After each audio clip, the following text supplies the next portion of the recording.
Mes amis Verseaux, bonjour et bienvenue sur la chaîne Tarot à Merveille. Pour votre tirage général, ceux qui me découvrent, soyez les bienvenus. J'espère que vous allez bien. Allez, c'est parti. Il y a un mot que l'on prononce souvent sans vraiment le peser. Un mot qu'on associe aux chiffres, aux comptes bancaires, aux dépenses du mois. Ce mot, c'est abondance. Et pourtant, si on le démonte lettre par lettre, si on le retourne dans tous les sens, si on l'observe comme on observerait une pierre précieuse sous la lumière, on découvre qu'il ne parle pas d'argent du tout. Il parle de mouvement, il parle de flot. Il parle d'une énergie qui circule, qui se renouvelle, qui ne s'arrête jamais pas parce qu'on la force à avancer, mais parce que quelque chose en vous a enfin arrêté de la retenir. C'est là que tout commence.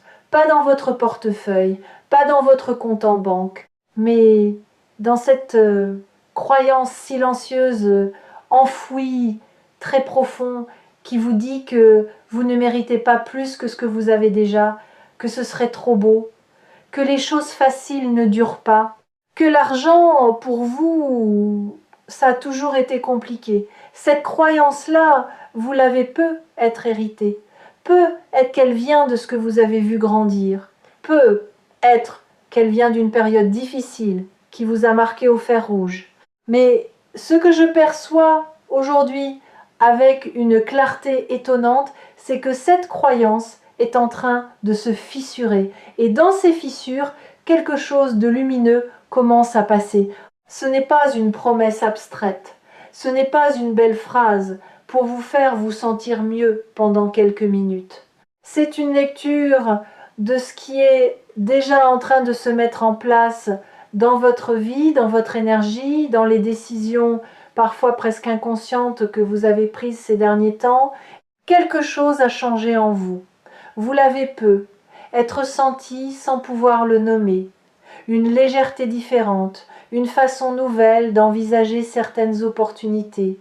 Un instinct qui vous pousse dans une direction que vous n'auriez pas osé prendre il y a encore quelques mois. Commençons par déconstruire quelque chose d'important. L'idée que l'abondance financière est réservée à ceux qui font les bonnes choses au bon moment. C'est une vision mécanique de la prospérité. Et elle est fausse, parce que la vraie prospérité, celle qui s'installe durablement, celle qui ne vous abandonne pas au premier tournant difficile, elle ne naît pas d'une action parfaite, elle naît d'un alignement. Et cet alignement, je le sens dans votre énergie, en ce moment il est là, il est réel et il est en train de se consolider. Voici ce que je veux que vous compreniez. L'argent est une forme de reconnaissance. Ce n'est pas anodin. Quand de l'argent arrive dans votre vie, c'est souvent parce que quelque chose que vous avez créé, accompli, offert, partagé, a été reconnu comme ayant de la valeur, et pendant longtemps, vous avez sous-estimé ce que vous apportez, vous avez minimisé, vous avez cédé pour moins que ce que vous valiez. Vous avez dit oui quand votre intuition vous criait d'attendre. Ce cycle est en train de se terminer. Ce n'est pas une déclaration romantique, c'est une lecture très concrète de ce que l'énergie autour de vous est en train de construire. Tarot à Merveille vous accompagne dans cette exploration et ce que je vois aujourd'hui pour vous est particulièrement fort. Parce que ce qui arrive financièrement ne ressemble pas à une pluie de billets tombant du ciel. Ça ne ressemble pas non plus à un coup de chance isolé. Ce que je perçois, c'est une série de petites portes qui s'ouvrent en cascade. Et la beauté de cela, c'est que vous avez déjà mis la main sur la première poignée. Peut être sans le savoir. Pensez à quelque chose que vous avez envisagé ces derniers temps, un projet, une idée, une conversation que vous avez hésité à avoir, une offre que vous n'avez pas encore acceptée ou refusée. Il y a quelque chose là, dans cet espace d'hésitation, qui attend votre attention.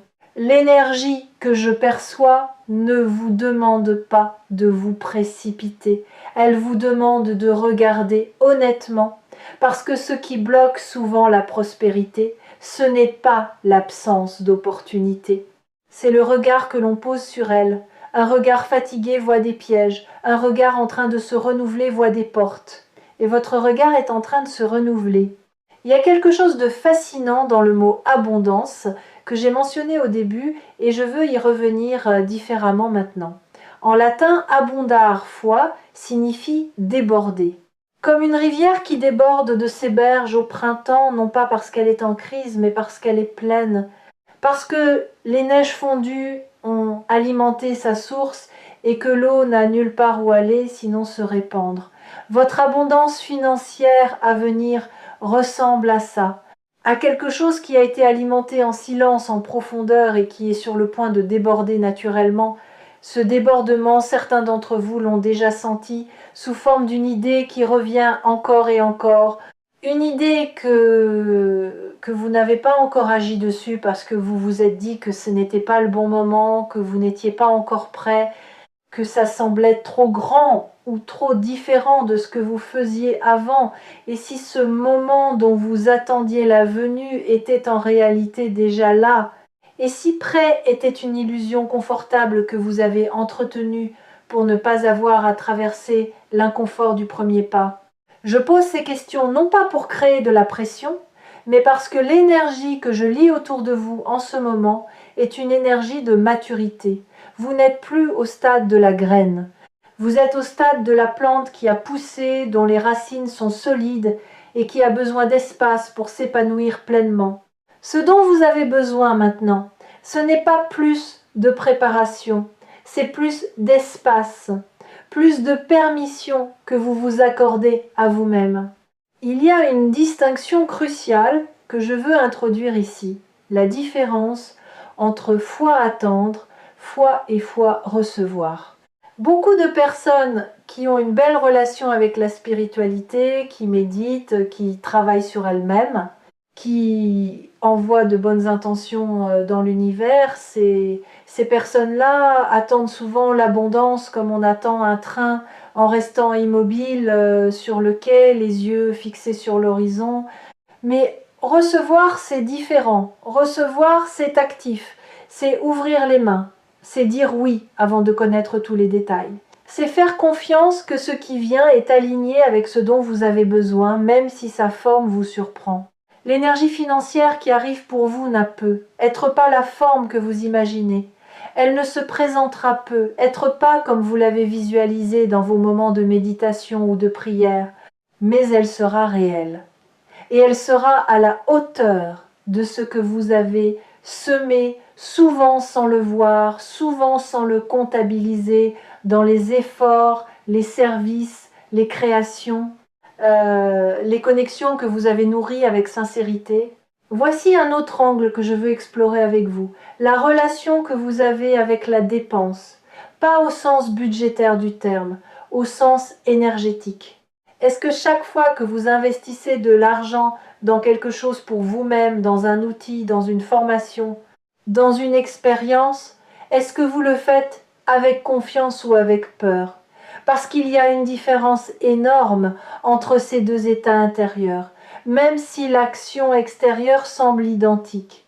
Quand on dépense dans la peur, on envoie un signal qui dit « je ne suis pas sûr que ça revienne ». Quand on investit dans la confiance, on envoie un signal qui dit « je sais que cette énergie se multiplie ». Et l'univers, d'une certaine façon que je ne peux pas entièrement expliquer, mais que je perçois très clairement, répond à ces signaux. Ce que je vois pour vous, c'est un glissement progressif déjà en cours, de la dépense dans la peur vers l'investissement, dans la confiance, et ce glissement est précisément ce qui crée les conditions pour que l'argent commence à circuler différemment dans votre vie. Pas parce que vous avez dit la bonne affirmation au bon moment, mais parce que quelque chose dans votre façon d'être a évolué. Il y a des personnes parmi vous qui ont traversé une période financièrement difficile. Peut être récemment, peut être sur une durée assez longue pour que ça ait profondément modifié votre relation à la sécurité. Et si c'est votre cas, je veux vous dire quelque chose d'important. Cette période vous a donné quelque chose que vous ne mesurerez peu, être que plus tard. Elle vous a donné une résilience que vous n'aviez pas avant, une créativité dans la débrouillardise, une capacité à distinguer ce qui compte vraiment de ce qui ne compte pas, et surtout une profonde gratitude pour les choses simples qui est paradoxalement l'un des états intérieurs les plus puissants pour attirer davantage.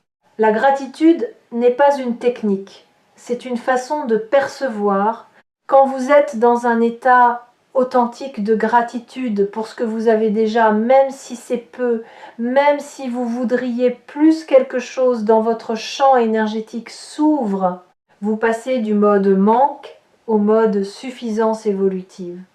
Et c'est depuis cet endroit-là que l'abondance grandit le plus naturellement. Revenons maintenant au mot central de cette lecture. Je vous ai parlé du mouvement dans abondance. Je veux maintenant vous parler de la confiance cachée dans sa structure. Parce que déborder comme une rivière, ça suppose qu'il y a quelque chose de solide pour contenir ce flot avant qu'il se répande. Les berges d'une rivière, c'est ce qui lui donne sa forme, sa direction, sa puissance. Et dans votre vie financière, vos berges, ce sont vos valeurs, vos limites, votre sens de ce qui vous correspond et de ce qui ne vous correspond pas. Les personnes qui accueillent une abondance durable sont rarement celles qui ont dit oui à tout. Ce sont souvent celles qui ont appris à dire non avec clarté et sans culpabilité. Non à ce qui ne correspond pas à leurs valeurs.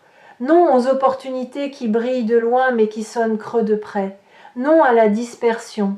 Cette capacité à choisir avec discernement et non plus à accepter par défaut ou à refuser par peur, c'est une forme de maturité financière qui dépasse largement la comptabilité. Et je l'aperçois en train de se développer en vous.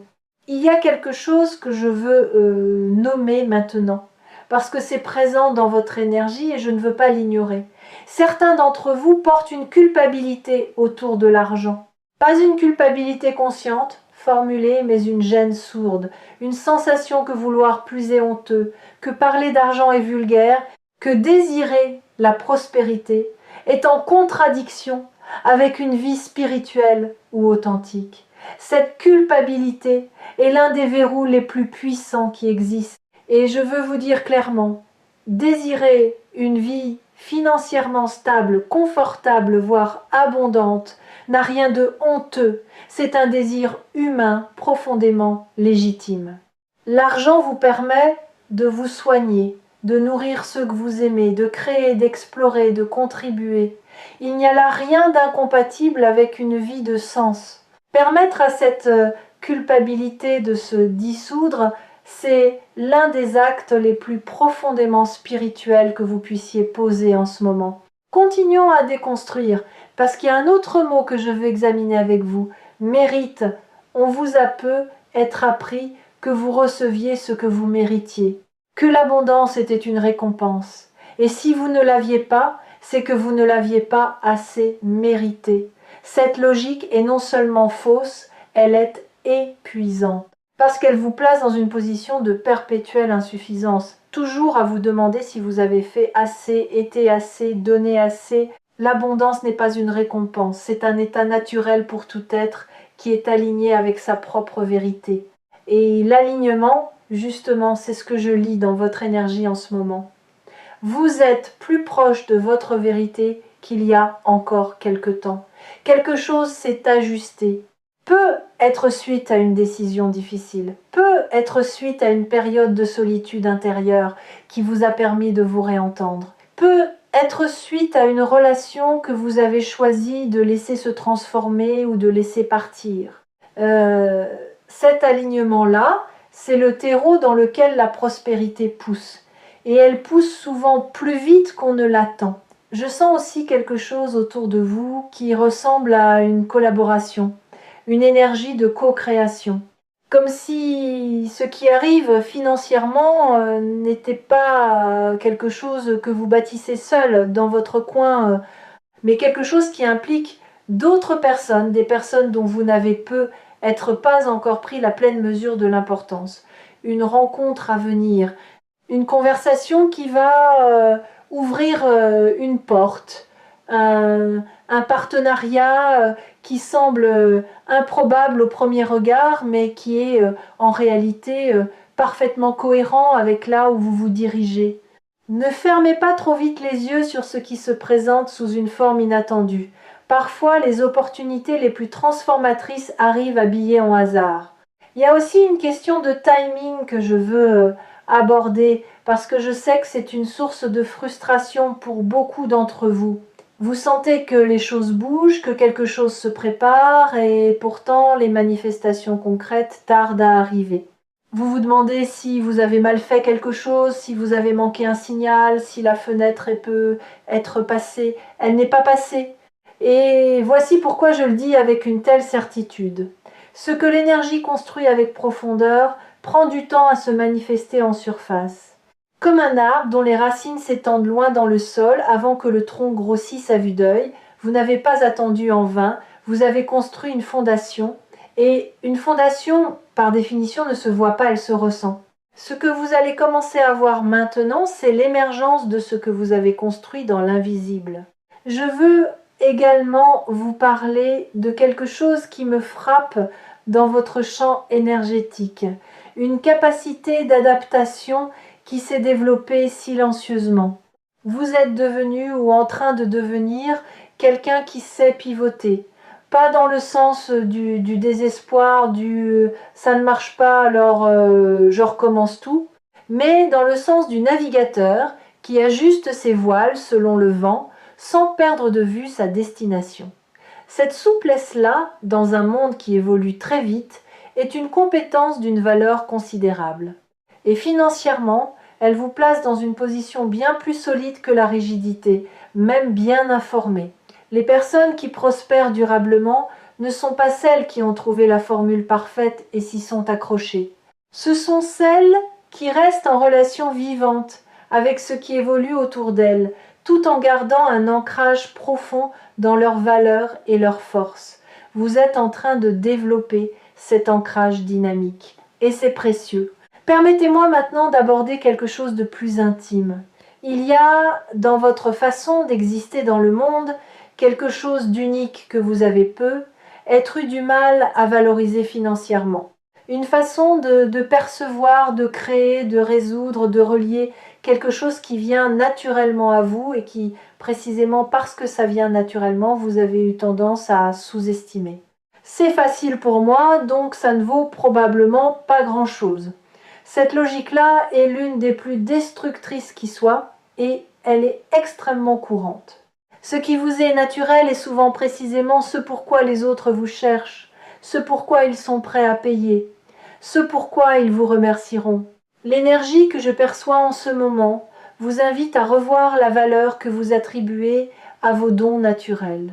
Allez voir non plus comme des banalités que tout le monde possède, mais comme des ressources rares et précieuses, parce que pour les autres elles sont rares, elles ne leur viennent pas naturellement, et c'est exactement pour ça qu'elles ont une valeur. Je veux aussi vous parler d'un changement de relation au risque que je perçois en vous. Pendant longtemps, peut-être le risque vous a semblé être l'ennemi, quelque chose à minimiser, à contourner, à éviter à tout prix. Et maintenant, quelque chose en vous commence à comprendre qu'il existe deux types de risques. Le risque inconscient, pris par peur ou par impulsion, et le risque aligné, pris depuis un endroit de clarté et de confiance.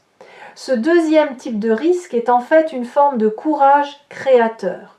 Et ce courage créateur est en train de s'éveiller en vous. Ce n'est pas que vous deveniez imprudent, c'est que vous devenez courageux d'une façon différente. Une façon qui sait distinguer le danger réel de la simple peur du nouveau. C'est ici, au cœur de la lecture, que je veux m'arrêter un moment pour vous remercier d'être là. Vous regardez cette vidéo parce qu'une partie de vous sait déjà que quelque chose se prépare. Une partie de vous est déjà en train de se mettre en mouvement. Et c'est précisément cette partie-là que je veux confirmer et encourager. Parce que c'est elle qui, dans les semaines et les mois à venir, va guider les décisions qui feront la différence. Dans l'équipe de Tarot à Merveille, On croit profondément que chaque personne qui cherche a déjà en elle les réponses dont elle a besoin et notre rôle est simplement d'aider à les illuminer. Maintenant, j'aimerais vous parler de quelque chose que je nommerais l'intelligence du corps dans la relation à l'argent. Parce que la prospérité n'est pas que mentale, ni que spirituelle. Elle est aussi physique. Votre corps sait des choses que votre mental met beaucoup de temps à formuler. Quand vous êtes face à une opportunité, qu'est-ce que vous sentez dans votre poitrine? Dans votre ventre? Est-ce que vous vous redressez ou est-ce que vous vous contractez? Est-ce que votre respiration s'ouvre ou se ferme? Ces signaux sont des données précieuses et les apprendre à lire, à leur faire confiance est une compétence qui se développe avec la pratique. L'énergie que je perçois autour de vous en ce moment est une énergie d'expansion corporelle. Pas d'agitation, pas d'impatience, mais d'expansion, comme si votre corps commençait à occuper plus pleinement l'espace qui lui appartient. Il y a une image qui me vient et je veux vous la partager. Imaginez un musicien qui a passé des années à apprendre les gammes, les accords, la théorie, des années à travailler dur, à répéter, à s'ennuyer parfois, et puis vient un moment pas dramatique, pas spectaculaire, où tout ça se met en place naturellement. Où il joue et les notes coulent sans qu'il ait besoin de les chercher, où la musique sort d'un endroit qui est devenu profond et sûr en lui. Ce moment n'est pas arrivé parce qu'il a soudainement mérité de jouer bien, il est arrivé parce que tout ce qu'il avait accumulé, appris, pratiqué était enfin prêt à se libérer. Vous êtes dans cet endroit-là par rapport à votre prospérité financière, vous avez accumulé, vous avez appris parfois douloureusement, et maintenant quelque chose est prêt à se libérer. Je veux aussi aborder la question des relations financières, non pas les relations amoureuses ou familiales en elles-mêmes, mais les dynamiques financières à l'intérieur des relations. Parce que parfois, ce qui bloque la prospérité n'est pas quelque chose d'individuel, mais quelque chose de systémique au sein d'un réseau relationnel. Des accords implicites autour de qui donne et qui reçoit, des hiérarchies silencieuses sur qui a le droit de prospérer et qui doit rester dans une certaine case. Ces dynamiques peuvent être puissantes et invisibles à la fois. Ce que je lis dans votre énergie, c'est une recomposition de ces dynamiques. Comme si vous renégociez, parfois sans le formuler explicitement, la place que vous occupez dans certains systèmes relationnels. Et cette recomposition, quand elle est faite depuis un lieu de clarté et non de revanche, est l'une des choses les plus libératrices qui puissent arriver sur le plan financier. Vous n'avez pas besoin de vous battre pour votre place. Vous avez besoin de la prendre simplement et fermement. Je veux prendre un instant pour parler d'un phénomène que beaucoup de personnes vivent, mais que peu nomment clairement la fatigue de l'effort constant. Cette sensation d'avoir tant donné, tant essayé, tant poussé, et de se sentir épuisé non pas par le manque de résultats, mais par le rythme lui-même. Cette fatigue est un signal important. Elle vous dit que votre façon de chercher la prospérité a peut être besoin d'évoluer, que la valeur ne se crée pas toujours dans l'effort intense et visible, mais parfois dans la qualité de présence, dans la profondeur d'une décision, dans la précision d'un choix fait depuis le calme plutôt que depuis l'urgence. Ce que je vois dans votre énergie, c'est une transition vers une productivité plus juste, pas moins ambitieuse, mais mieux ancrée. Il me vient maintenant quelque chose de précis, et je veux vous le transmettre tel quel. Il y a autour de vous une énergie qui ressemble à une remise à jour. Comme quand un système informatique tourne en arrière-plan pour intégrer toutes les nouvelles données et se reconfigurer, vous n'en voyez pas tous les effets en surface, mais il se passe quelque chose de structurel. Une nouvelle programmation s'installe, une programmation de prospérité qui remplace progressivement des schémas anciens, hérités, qui ne vous appartenaient peu, être même pas vraiment. Et quand cette mise à jour sera complète et elle est déjà bien avancée, les manifestations financières concrètes suivront avec une logique presque évidente, comme si elles avaient toujours été là, attendant simplement que le terrain soit prêt. Voici quelque chose d'important que je veux que vous reteniez de cette lecture. La prospérité n'est pas un état que vous atteignez et dans lequel vous restez passivement. C'est une relation vivante, dynamique, qui se nourrit de votre attention, de vos choix, de votre façon d'être présent dans le monde. Et l'une des formes d'attention les plus puissantes que vous pouvez lui porter en ce moment, c'est de commencer à remarquer les preuves qu'elle est déjà là, petite, parfois microscopique. Un inattendu qui arrive au bon moment, une dépense qui ne se matérialise pas, une idée qui, si vous la suiviez, pourrait valoir bien plus que ce qu'elle semble promettre à première vue. Notez-les, pas pour les comptabiliser anxieusement, mais pour construire une preuve personnelle que l'abondance cherche à vous rejoindre. Je sens également une clarté nouvelle autour de votre rapport à la valeur du temps, parce que le temps est la ressource la plus précieuse que vous possédez, bien plus que l'argent lui-même, et la façon dont vous l'allouez est directement corrélée à la façon dont la prospérité se manifeste dans votre vie. Est-ce que vous passez du temps sur ce qui vous fait avancer, créer, vous développer, ou est-ce que vous passez la majorité de votre énergie sur ce qui vous maintient en place, sur ce qui était peut être nécessaire hier mais qui ne l'est plus vraiment aujourd'hui? Cette question n'est pas là pour vous culpabiliser, elle est là pour vous inviter à un réajustement conscient, parce que la prospérité aime se diriger vers les personnes qui ont fait de la place pour elle dans leur agenda, dans leur esprit, dans leurs priorités. Il y a quelque chose d'encore plus subtil que je veux pointer maintenant, une nuance dans la façon dont vous vous parlez à vous-même sur le sujet de l'argent. Ces petites voix intérieures, ces commentaires automatiques que vous vous faites quand vous regardez votre compte, quand vous recevez une facture, quand quelqu'un vous parle d'une opportunité. Ces voix sont des données sur vos croyances profondes et elles ont un impact réel sur ce qui se manifeste dans votre vie. Je ne vous dis pas de changer ces voix artificiellement, de plaquer par-dessus des affirmations positives que vous ne ressentez pas vraiment.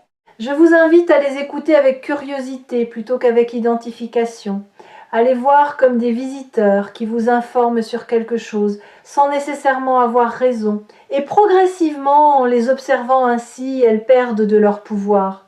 Cette pratique simple, juste observer, nommer, ne pas croire automatiquement, est l'une des plus transformatrices que vous puissiez intégrer dans votre rapport à la prospérité. Je touche maintenant quelque chose dans votre énergie qui me semble être une reconnaissance à venir.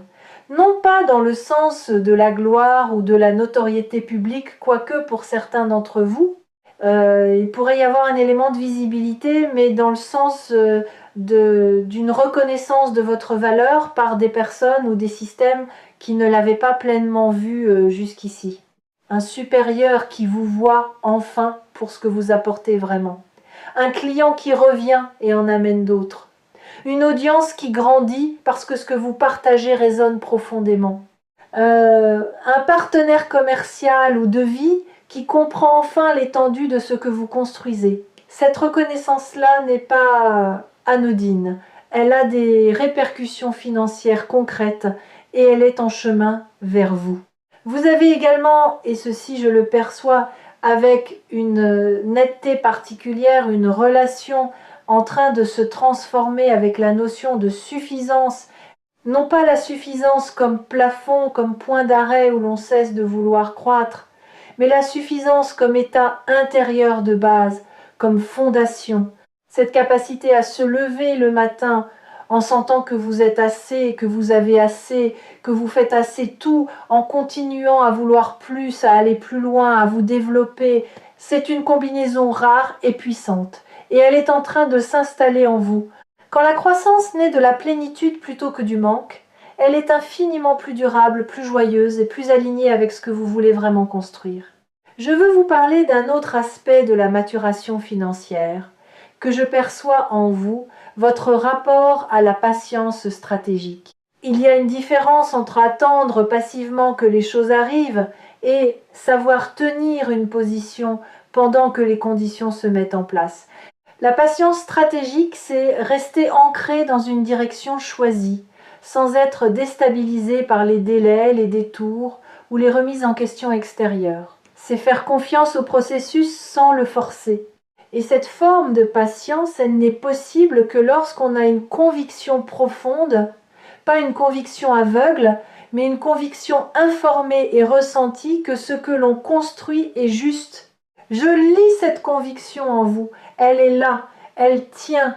Je veux vous partager une dernière image avant de conclure. Imaginez une personne debout au bord d'une plage à marée basse. Elle regarde la mer. Et elle ne sait pas parce que quelqu'un le lui a dit, mais parce qu'elle comprend les cycles de la nature que la marée va monter. Pas dans la panique, pas en courant vers l'eau, mais en se tenant prête. En ayant installé ce qu'elle voulait installer pendant que la mer était retirée, en sachant que ce qu'elle a préparé va bénéficier de la montée des eaux. Vous êtes cette personne. Vous avez travaillé pendant la marée basse. Vous avez planté, construit, ajusté. Et maintenant la marée monte. Ne courez pas, ne vous agitez pas. Tenez-vous simplement prêt avec une confiance calme. Parce que ce qui arrive ne peut pas vous manquer. C'est en train de se diriger vers vous avec une précision que vous commencerez à reconnaître seulement en regardant en arrière, plus tard. Et cette reconnaissance rétrospective, ce moment où vous vous direz « j'aurais dû y croire encore plus tôt », elle approche. Pour toutes les personnes qui ont suivi cette lecture jusqu'ici, qui ont ressenti quelque chose se bouger en elles, qui ont reconnu dans ces mots une vérité qu'elle portait sans pouvoir la formuler, vous êtes exactement là où vous devez être. Le chemin que vous avez parcouru, même dans ces parties les plus difficiles, les plus confuses, les plus douloureuses, vous a amené précisément à cette ouverture que je perçois dans votre énergie aujourd'hui. La prospérité financière qui se profile pour vous n'est pas une compensation pour ce que vous avez traversé. Elle est la suite logique de qui vous êtes devenu grâce à ce que vous avez traversé. Nuance importante. Parce que l'une de ces visions vous place en victime récompensée et l'autre vous place en être humain complet et évolutif qui récolte naturellement le fruit de sa transformation. Vous êtes ce deuxième. Cette lecture a été une exploration, pas une liste de prédictions, parce que ce qui vous appartient véritablement n'est pas une destinée fixe que quelqu'un d'autre peut lire pour vous, c'est une trajectoire que vous co-créez à chaque instant avec vos choix, votre énergie, votre façon d'être présent.